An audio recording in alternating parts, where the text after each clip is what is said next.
Dos realidades en un solo lugar, ecología y minería.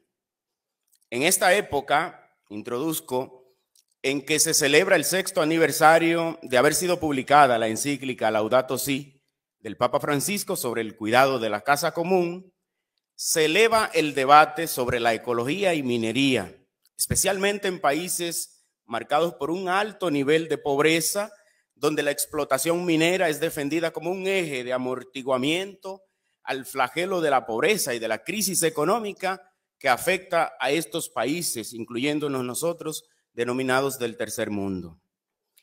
Al momento de abordar la temática, es necesario tener en cuenta que se trata de la minería en un país de apenas 48.000 kilómetros cuadrados, 48.442 kilómetros cuadrados. Esta variante alerta sobre la magnitud de los impactos ambientales, los cuales pueden ser muy distintos y diferentes en relación con otros países de mayor amplitud. Por eso, la minería responsable, lo primero que debe, según nuestro entendimiento, determinar en qué lugares la explotación de metales no conviene al futuro de un país isleño como el nuestro.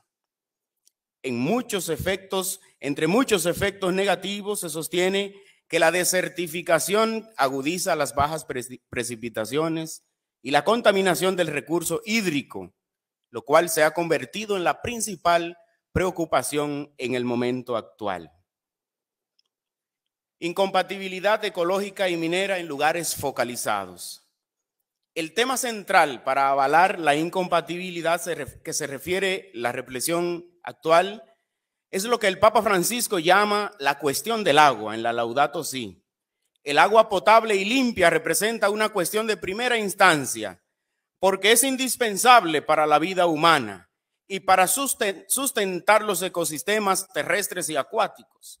La fuente de agua dulce abastece en los sectores sanitarios, agropecuarios e industriales. La provisión de agua permaneció relativamente constante durante mucho tiempo, pero ahora en muchos lugares la demanda supera la oferta sostenible con grandes consecuencias graves a corto y a largo plazo. Fin de la cita. En consonancia con este pensamiento del Papa Francisco en la Laudato Si, y recuerdo la exposición de Cranwinkel, que hacía una conexión entre la Laudato Si y la ley del medio ambiente. Esta ley, en el artículo 13, ley 6400 del medio ambiente y recursos naturales de la República Dominicana, dice que de todos los usos del agua, el consumo humano está por encima. En la República Dominicana, y con esta ley que hemos citado, está prohibida de manera directa la explotación de los recursos y utilización de químicos contaminantes en lugares específicos de alta peligrosidad para el uso del agua. En ese mismo tenor, esta ley de medio ambiente, en su artículo 82, prohíbe el vertimiento de sustancias o desechos contaminantes en suelos, en ríos, lagos, lagunas, arroyos, embalses, en el mar o en cualquier otro curso de agua. Además, el artículo 86 de dicha ley prohíbe ubicar todo tipo de instalaciones en las zonas de influencias de fuente de abasto de agua a la población, a las industrias, cuyos residuales aún tratados presenten riesgos potenciales de contaminación en el orden físico, químico, orgánico, de cualquier otra naturaleza. Teniendo en cuenta este marco de referencia, conviene focalizar nuestro pensamiento en algunos debates actuales en torno a la ecología y la minería en la República Dominicana. La cuenca del río Ozama. La cuenca del río Ozama se ha colocado en la cima del debate y ha permeado la sensibilidad de ecologistas y mineros de frente a una postura recia y decidida de los comunitarios, especialmente en este momento en la cuenca alta. El río Ozama, que atraviesa la provincia de Monte Plata, sus aguas acumuladas conforman el cuarto río más caudaloso del país y desemboca en la margen oriental de la ciudad de Santo Domingo hacia el Mar Caribe. Hay que hacer notar que este río alberga el puerto de Santo Domingo y es navegable por 20 kilómetros alrededor, incluyendo su afluente, el río Isabela. Esta es una futura promesa de desarrollo turístico si se logra corregir la gran contaminación y arrabalización que ahora presenta, siendo así despreciado y mal visto por los capitalinos, quienes en su mayoría solo conocen este río triste y contaminado, pero no conocen sus aguas cristalinas que se deslizan desde la Sierra de Yamasá ni el importantísimo Parque Nacional Los Haitises. En 3 ocasiones y en diferentes contextos he escuchado a nuestro ministro aquí presente decir que él en Yamasá, la zona alta, se toma el agua del río Sama sin miedo. Me ha dado mucha alegría, en televisión lo he visto, en reuniones presenciales también.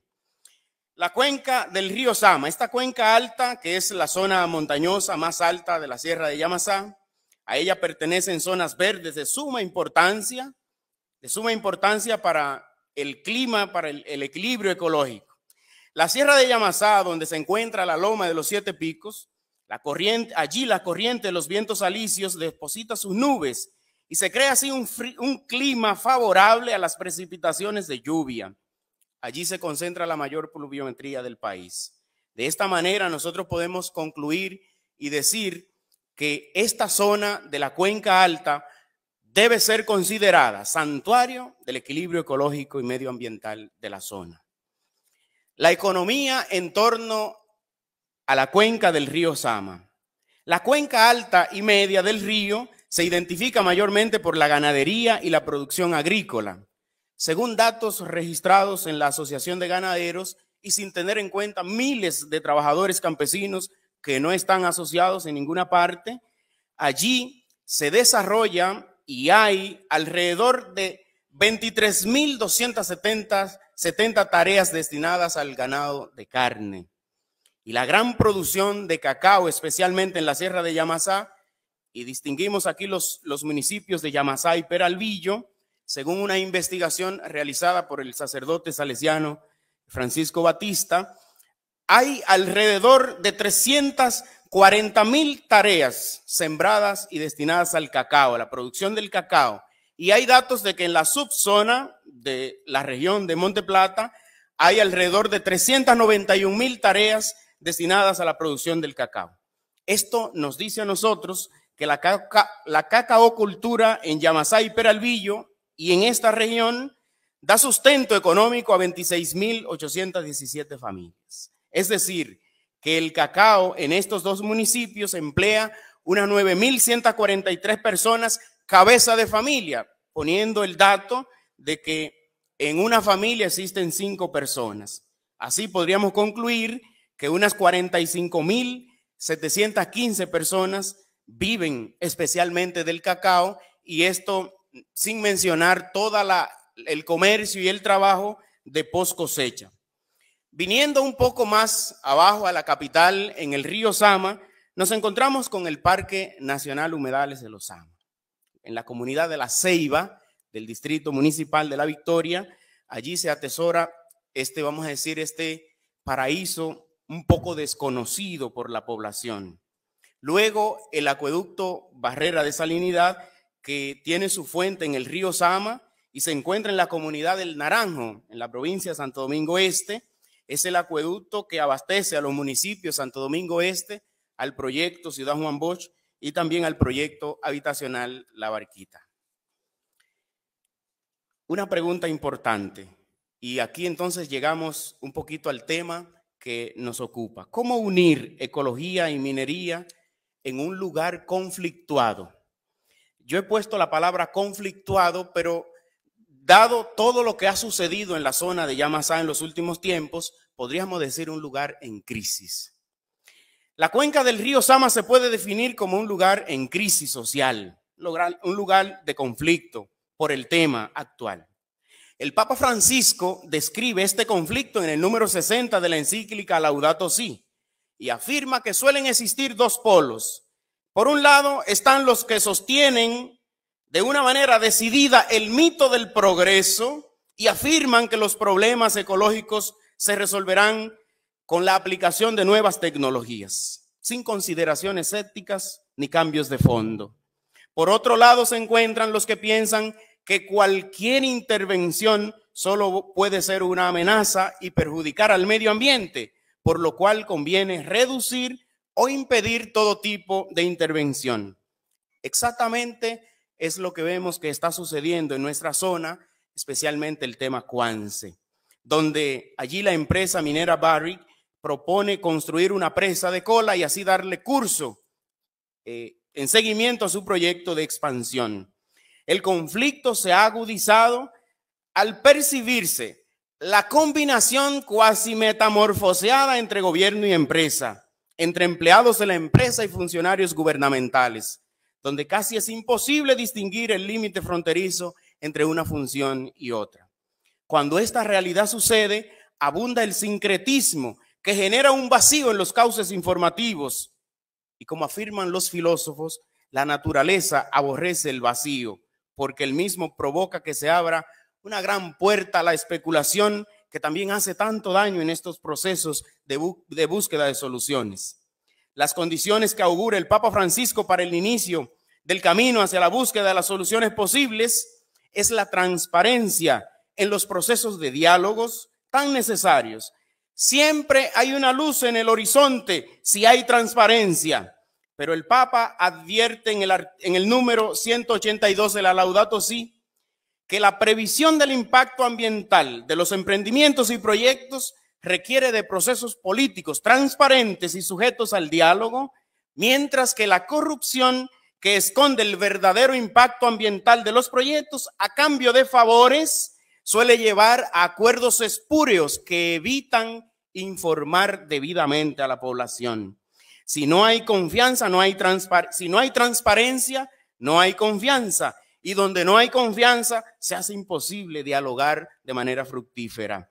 El proceso viciado permea los estadios gubernamentales y es por ello que muchas personas se encuentran en la encrucijada ética de si opinar de frente al tema o tener que amarrarse a un silencio culpable porque desean conseguir un empleo y buscar mejores condiciones de vida para ellos y para sus familiares. Y el silencio malsano en torno al tema suele convertirse y se ha convertido, porque vivo en el ambiente y escucho a mis parroquianos, este silencio se convierte en el primer escalafón para poder lograr un puesto público o un empleo público, vamos a decir. La Iglesia Católica en la Vicaría de Monte Plata, el 29 de octubre del año 2020, ha solicitado al gobierno buscar soluciones que hagan menos daño al medio ambiente. Y no estamos en oposición con la ponencia del geólogo Siri, porque no estamos opuestos a la minería.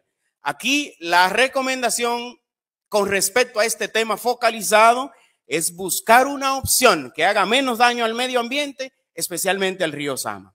Junto a la iglesia hay un sinnúmero de instituciones, tanto provinciales como nacionales, en la lucha por la defensa de este río. Se ha llevado a cabo una agenda de actividades a nivel local y también a nivel nacional. A ello hay que agregar que en mayo de este mismo año, 88 organizaciones de 21 países enviaron cartas al gobierno dominicano y a la Barrick expresando su preocupación sobre la posibilidad de exacerbar la vulnerabilidad al cambio climático y los riesgos inherentes a la presa de cola, la falta de transparencia en el proceso de expansión. Hace 2 días, la Mining Watch de Canadá y la Global Justice se solidarizaron con nosotros y junto a 44 organizaciones de 17 países escribieron cartas a los señores ministros aquí presentes, donde también exponían su gran preocupación por el tema en conflicto. En comunión y tomando un pensamiento de la escritora literata dominicana Janet Miller, Premio Nacional de Literatura, ella dice: amar la naturaleza y luchar por la preservación es luchar por nosotros mismos. Todos somos obras de Dios y tenemos que aprender a vivir en armonía con el universo para poder enfrentar una extinción que cada día es más evidente. Solo a través del amor y el compromiso podremos subsistir. Muchas gracias a todos.